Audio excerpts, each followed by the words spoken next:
ई आकाशवाणी ह प्रस्तुत बा प्रधानमंत्री के मॉरिशस यात्रा पर खास कार्यक्रम।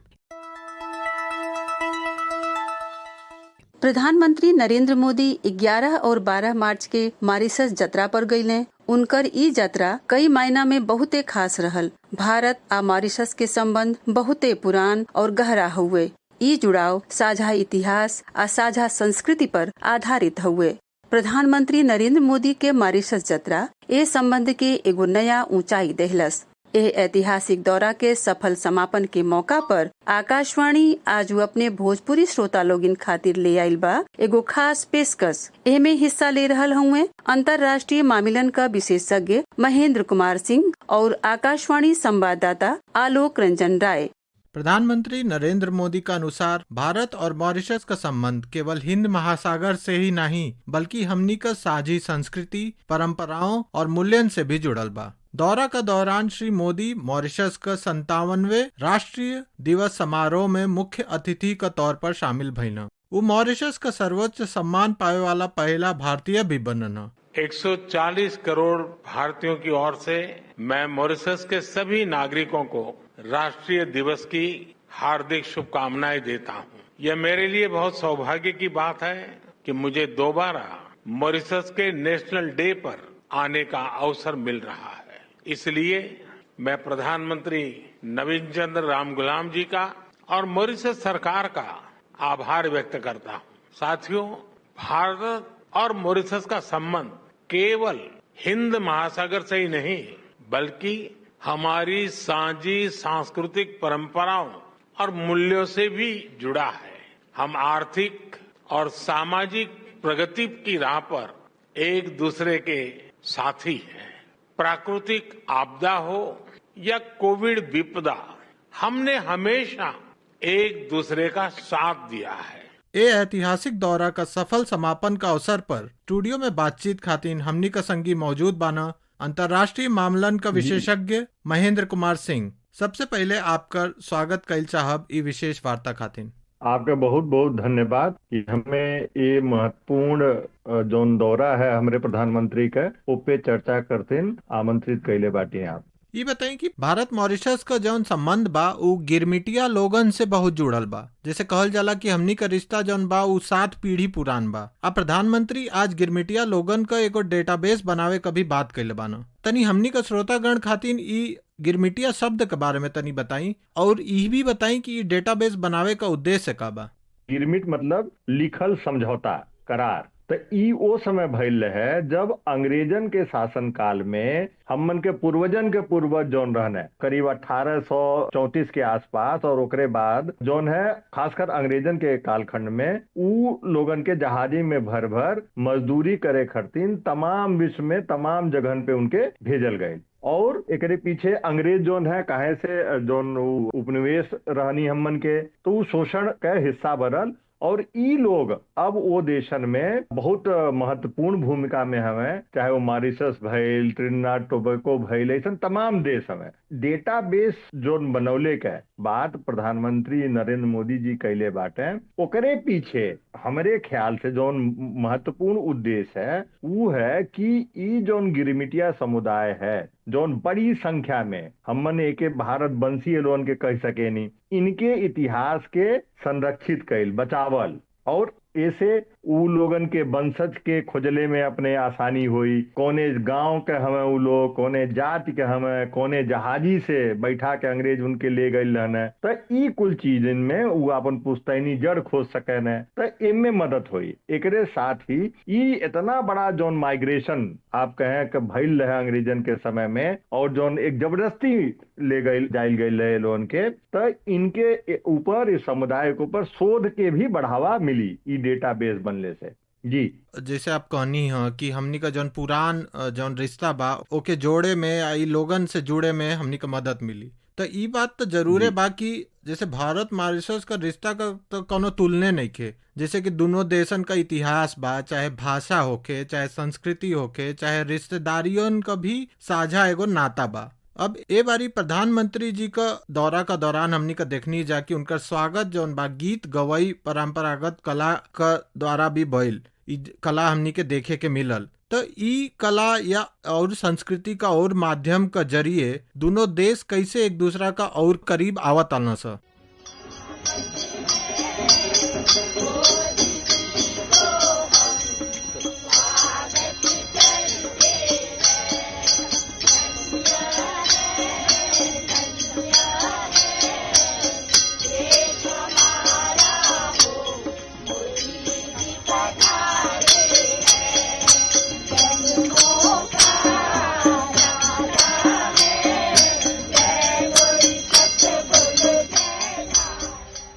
देखी जौन गीत गवाइल ई मॉरिशस के जौन पूरा भोजपुरी समुदाय है ओकर एक खास सांस्कृतिक धरोहर है। और ई परंपरा भारत से वही समय जब हमार प्रवासी लोग मॉरिशस गईल है तब से जौन है ई गीत वहाँ के आप कहीं की वो भोजपुरी जौन समाज है ओकरे सुख दुख का एक अभिव्यक्ति के रूप में ई गीत गावल जाला। और प्रधानमंत्री जी के ई गीती से स्वागत भइल एकर मतलब ई दिखावा ला कि दोनों देशन के बीच कितना पुरान संबंध है। और खासकर जोन भोजपुरी बोले वाले लोग हमें और जोन अंग्रेजन के समय जोन गिरमिटिया समुदाय है ऊ लोगन के आपस में कितना मजबूत रिश्ता है, चाहे वो सांस्कृतिक रिश्ता हो चाहे ये तमाम छाप जोन है ऊ है। और यह दिखावे करते तमाम ऐसा कार्यक्रम में प्रधानमंत्री जी हिस्सा लेने जोन हमन के एक जोन सांस्कृतिक है जोन ऐतिहासिक है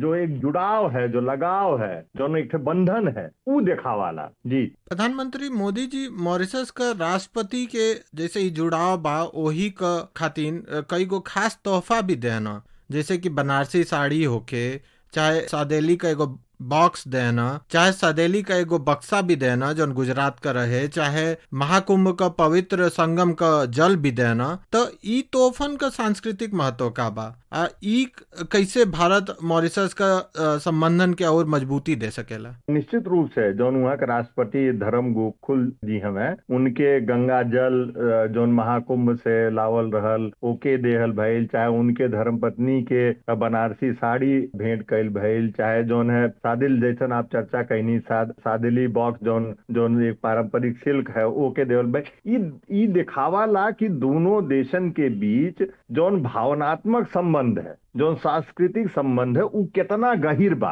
और दोनों देश का जोन परंपरा है दोनों देश का जोन वो करीब करीब एक के जैसन है एक समान है, चाहे वो कला हो चाहे वो कारीगरी हो कुली जोन है। तो ये खाली एक थे हम अगर गंगा जल जोन है वो आध्यात्मिक विरासत का प्रतीक है तो बाकी जोन उपहार भइने वो भारत के जोन कारीगरी है कला है ओकर प्रतीक है। ये कुल दिखावाला कि प्रधानमंत्री मोदी जी ये दोनों देशन के रिश्ता है ओके एक अलग जोन है राजनीतिक जोन रिश्ता है उसे ऊपर उठाकर ये जोन है सांस्कृतिक और भावनात्मक जोन रिश्ता है ओके और मजबूत और गहिर करने में बहुत महत्वपूर्ण भूमिका ऐसा तोहफन का होले। और हमारे प्रधानमंत्री वह कैले हमें जी जैसन कि आप बतौनी है कि सांस्कृतिक रिश्ता तो दोनों देशन के बीच गहरा बटल ही बा। ओकरा अलावा रक्षा का क्षेत्र में भी दोनों देशन के बीच काफी परस्पर सहयोग रहल बा।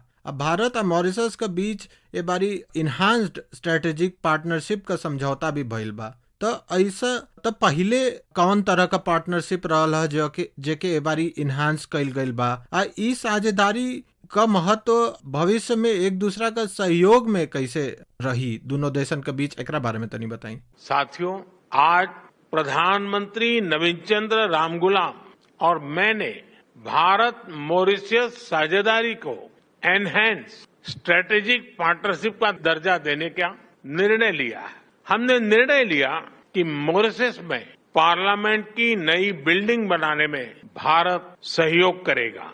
यह मदर ऑफ डेमोक्रेसी की ओर से मॉरिशस को भेंट होगी। देखिए हाँ तो जोन इनहेंस पार्टनरशिप का बात है निश्चित रूप से भारत और मॉरिशस के बहुत महत्वपूर्ण जौन है रक्षा के बात करी चाहे सामरिक कूटनीतिक संबंधन के बात करी हमेशा से बहुत मजबूत रहा। और 2015 में एक थे सागर समझौता पे दोनों देश जौन है दस्तखत कैले रहना है, वही के और आगे बढ़ावे के है। और एकर जो से बड़ा उद्देश्य है कि जौने तरह से और बहुत ही तेजी से बहुत ही आक्रामक होके चीन के क्षेत्र में अपन प्रभाव बढ़ौले के कोशिश कई रहल बा, ओकरे साथ ही भारत ई जौन देश हमें खासकर ग्लोबल साउथ के जौन कम विकसित देश हमें विकासशील देश हमें उनके विकास के लेके ओके कैसे आगे बढ़ावल जाए लेके ई एक अगले स्तर पर ई जौन है समझौता भइल है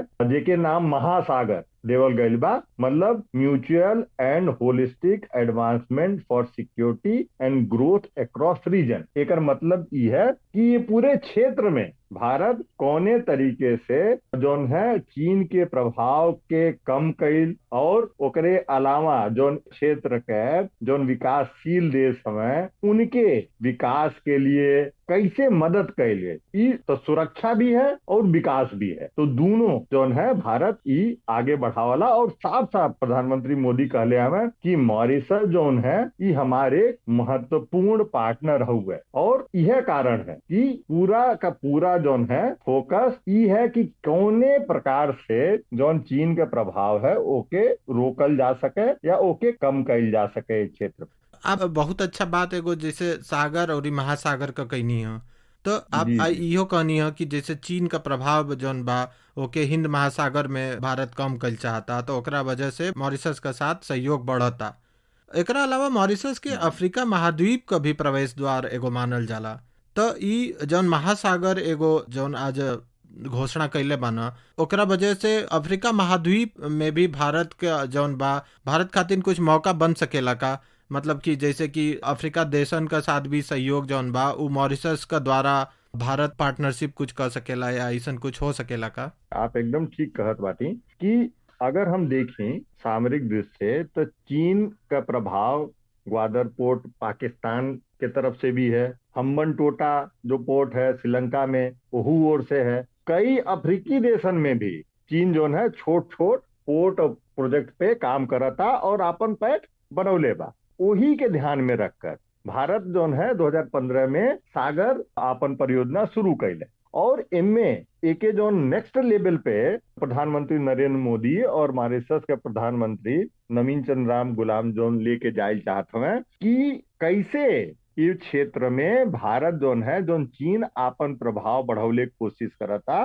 ओके रोकल जाए। और ई दो तरीके से कैले के कोशिश कैल जाती है। एक कि मॉरिशस जैसे महत्वपूर्ण देश जोने देशन के साथ हमारे जोन है आप देखी कि ऐतिहासिक पारंपरिक और भावनात्मक संबंध है, ऐसे तमाम देशन के साथ भारत जोन है समझौता कराता कि एके रोकल जाए। और ये खाली कूटनीतिक या रणनीतिक नहीं है, एकरे साथ साथ इनके सही में मदद जोन विकास के क्षेत्र में मदद एक आप कहें कि भरोसेमंद साथी के रूप में भारत अपन भूमिका देखता और ओके मजबूत कर चाहता। चाहे उस क्लाइमेट चेंज के बात करें, जलवायु परिवर्तन के बात करें, कैसे समुद्री संसाधन के एक सतत विकास का उपयोग कैल जा सके, एकर बात करें जो ट्रांसपोर्ट खासकर हिंद महासागर के जरिए जो ट्रांसपोर्ट होला ओके ठीक करके कैसे व्यापारिक संबंध ए देशन के बीच मजबूत कर सकी। तो दोनों तरफ से भारत काम करता, जैसे वो इन देशन के साथ कूटनीतिक संबंध भी बनावे। और वो महत्वपूर्ण है काहे से चीन के प्रभाव से कुल देश घबराइल बाटे और सब देश जो है भारत की ओर बहुत आशा भरी निगाह से देखत बाटे। और एकरे साथ साथ भारत ये कहता है कि नहीं, हम जो है पूरा का पूरा जो ग्लोबल साउथ है ओकर सुरक्षा के साथ साथ विकास के खातिर हम जो है ये महासागर परियोजना लावत है। अब जैसे विकास का बात करनी है तो मतलब ये भी कहल जाता कि जैसे मॉरिशस का विकास में भारत का भी खून पसीना लागल बा। प्रधानमंत्री जी का मॉरिशस यात्रा का दौरान अटल बिहारी वाजपेयी नवाचार एवं लोक सेवा संस्थान और एरिया हेल्थ सेंटर का भी उद्घाटन भइल। ई कुल जोन बा ई भारत का सहायता से बनल बा। एकरा अलावा 500 करोड़ रुपया मॉरिशियन रुपया का सामुदायिक विकास परियोजना भी शुरू होके वाला बा। तो ई कुल जी परियोजना से मॉरिशस का जनता का जीवन पर कैसन असर पड़ी, ए पर रउरा का विचार बा? आ ई मॉरिशस का विकास में कैसे योगदान कर सकेला? कम्युनिटी डेवलपमेंट प्रोजेक्ट के दूसरे चरण में 500 मिलियन मॉरिशियन रुपए के नए प्रोजेक्ट शुरू किए जाएंगे। अगले 5 वर्षों में भारत में मॉरिशस के 500 सिविल सर्वेंट्स को ट्रेनिंग दी जाएगी। हमारे बीच लोकल करेंसी में आपसी व्यापार का सेटलमेंट करने पर भी सहमति बनी है। नहीं, देखिए निश्चित रूप से। और एक और बहुत महत्वपूर्ण जो बात फैली है दोनों नेताओं के बीच कि भारत जो है वो संसद भवन, जो नया संसद भवन भी बनौले के बाद फैली है। और ये कोशिश कुल ये है कि भारत मॉरिशस के जो मानव विकास सूचकांक है ओके कैसे आगे बढ़ा सकाला। काहे से भारत ये महसूस कराला कि मॉरिशस और तमाम ऐसन देश जहाँ गिरमिटिया समुदाय है ये अपने लोग हमें और अपने पूर्वज हमें। तो ऐसन में चाहे वो जो सिविल सर्विसेज कॉलेज के बाद भइल, उनमें जो एरिया हेल्थ सेंटर के बाद भइल, चाहे सामुदायिक विकास खातिर 500 करोड़ रुपया जोन है के बाद भइल, और एकरे अलावा एक और बहुत महत्वपूर्ण जोन है समझौता भइल है खासकर जो व्यापारिक संबंध के आगे बढ़ौले करते, जेकर अभी थोड़ी देर पहले हम चर्चा करत रहनी कि जोन जैसे विदेशी मुद्रा पे दोनों देशन का जोन एक निर्भरता रहल उ घट जाए कि हम अपने रुपया में जोन है व्यापार कर सकेनी आपस में। तो उ ई और बहुत महत्वपूर्ण बात है। तो एकरे ई कुल बात ई दिखावाला कि भारत के जोन आप कूटनीति कहीं विदेश नीति कहीं मॉरिशस के लेके तो हमन के एक भावनात्मक रिश्ता है। ताकि खाली वो देश हमरे सुरक्षा के लिए जरूरी है या हमारे रणनीतिक जो है भू राजनीतिक जरूरत के लिए ओकर साथ देते, ऐसा ना है। भारत साफ करत है कि ई हमन के एक भावनात्मक रिश्ता है और वहाँ के लोग हमन के अपने में से एक हमें। तो हमन खुल के वहाँ के लोगन के मदद करें जैसे वहाँ विकास सुनिश्चित हो सके, वहाँ जोन है जोन मानव विकास सूचकांक है वो ठीक हो सके। तो ई कुल हमें लगाला कि जोन स्वास्थ्य सुविधाओं में सुविधा है उनमें सुधार उधार के जोन ई समझौता भइल है वो दिशा में भारत काम करत है। जी तो आप अबे मॉरिशस का नया संसद भवन के बारे में भी बात करनी है कि जैसे भारत का मदद से ई संसद भवन बनावे का आज बात भइल बा, भारत का मदद से ई संसद भवन बनावे का बात भइल बा। भारत विश्व का सबसे बड़ लोकतंत्र भी है, तो ई भारत का लोकतांत्रिक राष्ट्र का छवि पर कैसन प्रभाव डाली कि ई भारत मॉरिशस का मदद करता ओकर अपन संसद बनावे में, नया संसद बनावे में? हाँ, निश्चित रूप से। और भारत जोन है ऐसे साफ ई संकेत है पूरे विश्व के समुदाय खातिर कि भारत जोन है वो लोकतांत्रिक जो संस्थान है उनमें मदद कराला। आपके याद होई कि भारत जोन है वो अफगानिस्तानों के संसद बनौले में जोन है मदद कैले रहा कि वहाँ का संसद जोन है भले आज वहाँ तालिबान का शासन है, वहाँ का संसद भारत के ही सहयोग से CPWD के सहयोग से बनल था। तो भारत ई खाली जोन है एक भारत जोन है इस पूरे विश्व के एक संदेश देवल चाहता कि भारत लोकतांत्रिक जोन संस्थान हमें उनके मजबूत कराला। और एक साथ ही जो मॉरिशस के जनता है लोग हैं वहाँ ये संदेश देवल चाहते हैं कि आप लोगन अपने जो राष्ट्रीय जो अस्मिता है ओपे गर्व महसूस करें कि आप लोग एक लोकतांत्रिक देश में हैं और ई संसद ओकर सबसे बड़ा प्रतीक है। जी आप एगो और 8 गो जैसे समझौता भी दोनों देशन के बीच भइल बा ओकरो आप बात कैनी है, जैसे कि वित्तीय अपराध से निपटे खातिर होके चाहे छोट लघु उद्योग जौन बा ओकरा खातिर भइल बा। तो एमे एगो शब्द सुनाई देता जिसे ग्लोबल कॉमन्स आ ग्लोबल गुड्स। तो एकरा परिप्रेक्ष्य में ई समझौता कैसे महत्वपूर्ण मानो सर?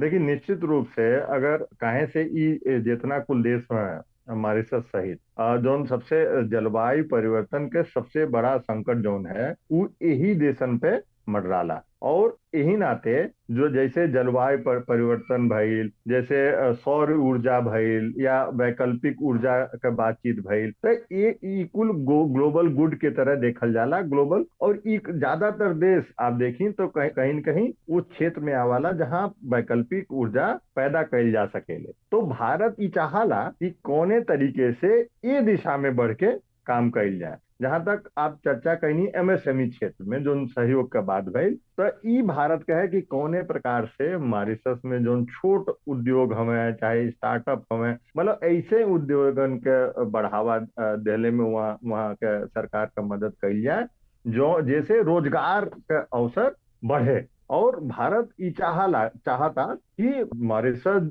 जो लोग हमें उनमें जहां एक तरफ जोन है जोन उनके मानवीय विकास सूचकांक है उनमें जहां बढ़ोतरी होए, वही ओकरे साथ साथ जोन है जोन है उनके यहाँ रोजगार का अवसर सुनिश्चित हो। और जो ग्लोबल गुड्स या ग्लोबल कॉमन्स के बात है कि कैसे वो जोन चुनौती है, और खासकर जोन ई कुल देश जोन गिरमिटिया देश अगर हम बात करें तो एकरे खतिन भारत उन लोगों के साथ सहयोग करके ई चुनौती के कैसे सामना कइल जा सकला, आपस में एक संबंध बना के समन्वय बना के, तो ई भारत का कोशिश है। जी आप जिसे गिरमिटिया लोगन का बात करनी है, तो गिरमिटिया प्रवासियन का 1834 में मॉरिशस जाए से जौन भारत और मॉरिशस का रिश्ता का शुरुआत भइल। आज हमनी का देखा तनी जा कि ई ऐतिहासिक दौरा जौन प्रधानमंत्री जी का बा ओकर समापन भइल। तो आवे वाला समय में आप भारत मॉरिशस का रिश्ता के कैसे आगे बढ़त देखा तनी? निश्चित रूप से ये बहुत ही आप कहें कि महत्वपूर्ण प्रधानमंत्री का यात्रा रहल है। और खासकर जे प्रकार से ये यात्रा में सिर्फ राजनीति या कूटनीति नहीं रहल, ये यात्रा में दोनों देशन के जो लोग हमें जो एक साझा करे न अपन अपने पुरखन के, वो एक भावनात्मक जो पुट रहल यात्रा में वो बहुत महत्वपूर्ण रहल। और कैसे दोनों देशन का जो एक करीब करीब संस्कृति है, अगर हम भोजपुरी की बात करें भाषा के रूप में या जो रहन सहन के रूप में बात करें, तो जोन भोजपुरी बेल्ट अपने यहाँ का है वैसे संस्कृत करीब करीब वहां पे भी है। तो प्रधानमंत्री का ये बहुत महत्वपूर्ण है कि जोन पूरे के पूरे गिरमिटिया समुदाय जोन हमें उनके साथ जोन पूरा का पूरा भोजपुरी समाज हवे समुदाय हवे ओकरे बीच कौने प्रकार से जोन संबंध है वो सिर्फ राजनीतिक कूटनीति के से आगे बढ़ के औरो मजबूत करे खातिर, चाहे शिक्षा के जरिए हो, तकनीकी जोन है सहयोग के जरिए हो, या जो एक्सचेंज रेट के जोन बात भइल ओकरे जरिए हो, कि और चाहे कॉमन गुड्स के जरिए हो जो ग्लोबल गुड्स के बात भइल, ई तमाम ऐसन साधन हमें जेकरे जरिए भारत ई कोशिश कई रहल है कि ये रिश्ता के जो ई संबंध है ओके और ज्यादा प्रगाढ़ कइल जाए, और ज्यादा मजबूत कइल जाए, और ज्यादा गहिर कइल जाए, तो और ज्यादा विकसित कइल जाए। और हमें लगाला कि जोने प्रकार से प्रधानमंत्री जो आप कही सकी डायस्पोरा के आगे लाके और पूरे जो विदेश नीति बा उनमें डायस्पोरा के महत्व को समझ के आगे बढ़ौले हमें, तो निश्चित रूप से ये अपने आप में बहुत ऐतिहासिक यात्रा है प्रधानमंत्री जी के। और निश्चित रूप से ये जो दोनों देश हमें उनके बीच संबंध और गहिर हुई और मजबूत हुई और भावनात्मक रूप से दोनों देश के जो लोग हमें वो जुड़ी हैं। यही तरियन प्रधानमंत्री नरेंद्र मोदी का ई यात्रा भारत मॉरिशस द्विपक्षीय संबंध में मील के पाथर साबित भइल हुए। दोनों देशन के बीच बढ़ल रणनीतिक साझेदारी ए क्षेत्र में मजबूती के आधार बनी।